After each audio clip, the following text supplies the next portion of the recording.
कि मुसलमान हमें वोट दे ना दे, हमारे मोदी जी हर जात धर्म पंथ के परे जाके इस देश के हर नागरिक के लिए काम करते हैं। हम कोई जाति में विश्वास नहीं रखते। बहुत अच्छा रिस्पांस मिल रहा है। हीरा रोड में आने से पहले मैं थाना में गई थी और वहाँ पे हमारे प्रत्याशी नरेश जी मस्के, इनके साथ हमने वहाँ पे पदयात्रा भी की है। लोगों का उत्साह बहुत बड़े उमंग पे है। आज हमने मीरा रोड पे यहाँ पे आपने देखा कि जो सभा आयोजित की थी हमारे नरेंद्र भाई, किशोर भाई, रवि भाई और हमारे राष्ट्रवादी और शिवसेना और सभी हमारे मित्र पक्षों ने, जिसको भी बहुत अच्छा रिस्पांस यहाँ पे मिला है। लोगों में बहुत बड़ी उमंग है। इसका कारण भी ये है कि कहीं ना कहीं मोदी जी का हर इस भारतवासी के जीवन में कहीं ना कहीं कुछ ना कुछ तो ऐसा योगदान है। हर एक कोई लाभार्थी है मोदी जी का और मोदी जी ने हर एक के लिए कुछ ना कुछ सोचा है। आज हम देख रहे हैं कि 80 करोड़ लोगों को जो गरीब कल्याण की योजना हमारी चल रही है केंद्र सरकार की, मोदी सरकार की, जिसे बहुत अच्छी तरह से लोगों ने सराहा है। और ऐसी बहुत सारी जिसके बारे में हम कह सकते हैं, आयुष्मान भारत योजना 5 लाख का जो बीमा कवच मोदी जी ने दिया है, घर दिए हैं, पानी दिया है, बिजली दी है, जल जीवन मिशन महाराष्ट्र में बहुत बड़े पैमाने पे हो रहा है कि हर घर में जल होगा, हर घर में नल होगा, उसमें जल होगा। ऐसी बहुत सारी योजनाएं हैं जहां कहीं ना कहीं आम आदमी मोदी जी से जुड़ा हुआ है और तभी लोगों में बड़ा उत्साह है। हम जहां पे भी जाते हैं तो लोग हमें कहते हैं कि फिर एक बार मोदी सरकार, अब की बार 400 पार। ये जो नारे हैं ये लोगों के नारे हैं। हमने देखा कि किस प्रकार से संकल्प पत्र में मोदी जी ने आने वाला भारत कैसा होगा इसकी भी वहाँ पे झांकी दी है। और जैसे हम कहते हैं कि ये 10 साल, ये तो मोदी जी का सिर्फ ट्रेलर था, अभी तो पूरी पिक्चर बाकी है। चित्रा ताई, कल प्रधानमंत्री मोदी जी मुंबई में आए थे, यहाँ पे उन्होंने बड़ा रोड शो किया और रोड शो से के चलते यात्रियों को काफ़ी परेशानी हुई, जिसे क्रिटिसाइज़ किया जा रहा है सोशल मीडिया पर। क्या कहेंगे आप? नहीं, देखिए ऐसा है कि देश के सम्माननीय प्रधानमंत्री वहाँ पे आए हुए थे। लोगों को, कई लोगों को कुछ दिक्कत हो भी सकती है क्योंकि इतना बड़ा रोड शो होने जा रहा था और देश के सर्वोच्च हमारे जो नेता है वो प्रधानमंत्री थे, जिसके प्रकार से लोगों को असुविधा भी हुई है। लेकिन लोगों की जो भारी उमड़ आपने देखी कि जिस प्रकार से लोग मोदी जी को मिलने आए थे, उनको अभिवादन करने आए थे। ये रोड शो, रैलीज, ये तो सिर्फ प्रधानमंत्री जी की नहीं, हर जगह पे हर एक नेता की वहाँ पे होती है। मुंबई में ज़रूर कुछ लोगों को दिक्कत हुई है और हमारे नेता देवेंद्र जी ने इसके ऊपर अपना बयान भी दिया है और हम भी माफ़ी चाहते हैं अगर किसी को वहाँ पे असुविधा हुई हो। लेकिन एक बाजू में ये भी बड़ा शोर था कि हमारे प्रधानमंत्री जी को मिलने छोटे बच्चे से लेके बड़े बुजुर्ग तक लोग आए थे, आशीर्वाद देने आए थे कि मोदी जी आप फिर से एक बार प्रधानमंत्री बनिए, इस भारत की बागडोर आप संभालिए। ये भी सारे बातें वहाँ पे हमने देखी। भाई कल ना यहाँ पर मुजफ्फर हुसैन जी ने सभा ली थी और सभा में कहा कि महात्मा गांधी जी के हत्यारे हैं आरएसएस। क्या कहना चाहेंगे आप? मुझे उनको सिर्फ इतना ही कहना है, 65 साल आपके हाथ में देश था, 65 साल में आपने लोगों के लिए क्या किया? अभी ये भड़काने की जो बातें हैं वो आप छोड़ दीजिए।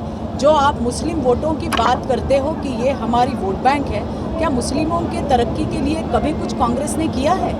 ये मेरा उनको सवाल है। मोदी जी ने आप हमें मतदान दो या मत दो, लेकिन फिर भी हम आपके लिए काम करेंगे, ये सिर्फ कहा नहीं है तो वो कृति में लाने का काम किया है। जैसी बहुत सारी योजनाएं मैं आपको बता सकती हूँ कि मुसलमानों के बच्चे भी IAS IPS होने चाहिए, ये सोच रखने वाले हमारे प्रधानमंत्री नरेंद्र मोदी जी हैं, जिनके लिए फीस के पैसे भी मोदी सरकार दे रही है। जिसकी बेटी ग्रेजुएट हो जाती है, शादी शगुन जैसी योजना उसके खाते में 51,000 रुपये मोदी सरकार डाल रही है। इनके लिए उस्ताद योजना हो, ईदी योजना हो, न जाने कितनी सारी योजनाएं दी है। जो माइनॉरिटी मंत्रालय है उसका बजट बढ़ाने का काम किया है और ट्रिपल तलाक जैसा एक सशक्त कानून लाने की भी धारणा सिर्फ बोला नहीं है, वो मोदी जी ने करके दिखाया है। मुझे आपको यही कहना है मुझे आपको यही कहना है कि मुसलमान हमें वोट दे ना दे, हमारे मोदी जी हर जात धर्म पंथ के परे जाके इस देश के हर नागरिक के लिए काम करते हैं। हम कोई जाति में विश्वास नहीं रखते। 65 साल का, 70 साल का हमेशा बोलते आए हो, 10 साल भी तो आपके हैं। कितने दिन आप 65 साल 70 साल की कैसे बजाएंगे?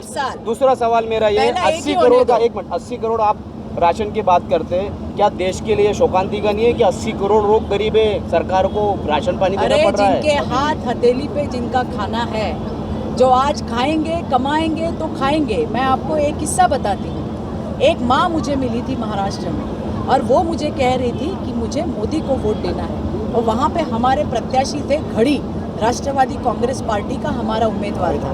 तो उसने मुझे कहा कि अगर मुझे मोदी को वोट देना है और यहाँ पे कमल नहीं है, तो मैंने कहा नहीं, आप घड़ी को वोट दीजिए, वो मोदी को मिलेगा। मैंने उनसे पूछा कि आपको मोदी जी को क्यों वोट देना है। उस माँ का जो जवाब है वो हमारे लिए बड़ा महत्वपूर्ण है। उसने कहा मेरे 2 बेटे हैं, लेकिन दोनों मेरा ख्याल नहीं रखते। मेरा तीसरा बेटा दिल्ली में बैठा है, जो हर महीने मुझे राशन भेजता है। मुझे किसी के दरवाजे पे जाने नहीं लगता। ऐसा मेरा बेटा मोदी है और इसके लिए मुझे उसे वोट देना है। तो ये लोग क्या कहते हैं, उससे हमें कोई लेना देना नहीं है। जिन लोगों को राशन मिल रहा है, आप उनसे पूछिए कि उनको क्या लग रहा है। आज सभी के पास, जब से कोविड आया है हमने देखा है, अभी कोविड से हम बाहर आए हैं, लेकिन आज भी मोदी जी ने लोगों को राशन दिया है और दे रहे हैं और लोगों की दुआएं उनके साथ है। मैम उद्धव ठाकरे कह रहे हैं कि 4 जून को क्या कहेंगे इस पर? अरे उद्धव ठाकरे के औकात का फुग्गा है ना, वो तो लोगों ने 2.5 साल पहले फोड़ दिया। इसके लिए उद्धव ठाकरे और उसके चेले चपाटे क्या बोलते हैं, उस पर ज़्यादा ध्यान देने की ज़रूरत नहीं है।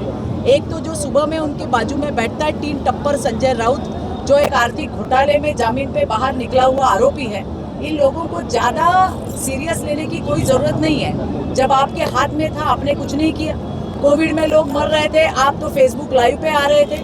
तभी भारतीय जनता पार्टी हो, शिवसेना हो, राष्ट्रवादी हो, सारे नेता रास्ते पे जा रहे थे, लोगों के साथ कर रहे थे। तुम लोगों ने तो लोगों की खिचड़ी नहीं छोड़ी, तुम लोगों ने तो बॉडी बैग नहीं छोड़े। तुम क्या बात कर रहे हो? करने वाले यहाँ के स्थानीय कांग्रेस नेता थे, क्या था पूरा मामला, जरा बताइए। और आपके पास में क्या प्रमाण है इस भाषण का? ऐसा है कि जब देश में कसाब को फांसी देने का निर्णय हुआ तो 5 विधायक के 6 विधायकों ने लिखित रूप में पत्र लिखा राष्ट्रपति जी को कि कसाब को फांसी नहीं दी जाए। उसमें से हमारे यहाँ के एक स्थानीय नेता भी थे, जो आप इस पे गूगल पे जाएंगे, फेसबुक पे जाएंगे, यूट्यूब पे शायद लेटर मिलेगा, नहीं मिलेगा तो मैं आपको भेज दूंगा। जिसे हम हीरो कहते हैं, हमारी रक्षा करते हैं, ऐसे पुलिस अधिकारियों का जिस समय हत्या की गई, उनको शहीद किया गया और कई बेकसूर जानें ली गई उस कसाब के माध्यम से, और ऐसे लोगों का आप समर्थन कर रहे हो तो ये कितनी बड़ी निंदा की बात है और शर्म की बात है। ये हम आपको आज ही या कल मैं आपको व्हाट्सएप पे भेज दूंगा। लिखित रूप में उन्होंने दिया है, कोई भाषण नहीं कहा है। और 5 विधायक थे, उसमें से एक हमारे स्थानिक विधायक थे। धन्यवाद। नेताजी, कल मुजफ्फर हुसैन जी ने कहा है 85% हिंदू हैं, लेकिन फिर भी हिंदू खतरे में है, ऐसा हिंदू नेता कहते हैं। क्या मुजफ्फर जी हिंदू और मुस्लिमों को बांट रहे हैं? देखिए, हमेशा कांग्रेस ने बांटने का ही काम किया है कि जिस तरह से देश में वातावरण है, हर व्यक्ति चाहता है कि नरेंद्र मोदी जी फिर देश के प्रधानमंत्री बने और इसके लिए सभी लोग बढ़ चढ़ कर हिस्सा ले रहे हैं। अब उन्हें जो समझ में आता है, जैसा सोचता है वैसा वो कहते रहते हैं। दूसरी सभा देखेंगे तो कुछ और बोलेंगे, तीसरी में कुछ और बोलेंगे, कल उनको और आपको रिव्यू देंगे। अगर आप उनको आज की सभा का उदाहरण देंगे तो कल अपना वो स्टेटमेंट चेंज करेंगे। तो उन्हें वोट कहीं से मिल नहीं रहे, इसलिए कोशिश करते हैं कि अलग अलग बात करके शायद हम फुसला के क्या, लेकिन ये जनता समझदार है, इस शहर की भी और इस देश की भी। और मैंने कहा कि 5 तारीख को सभी को इसका जवाब मिल जाएगा।